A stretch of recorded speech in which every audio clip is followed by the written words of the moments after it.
Në këtë luftën e fundit që po ndodh në Ukrainë, duke parë që pothuajse të gjithë armatimi që përdori Perëndimi dështoi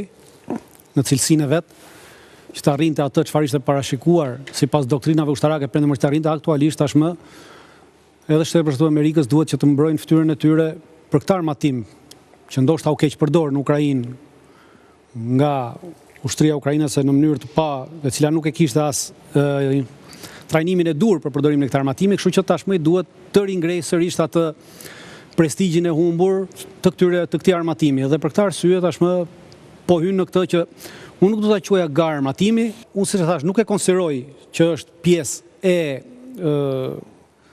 një gare armatimi, pavarësisht se kinezët kanë prodhuar një avion J-36 në cilët pretendojnë që është gjenerata e 6, por realiteti është që askush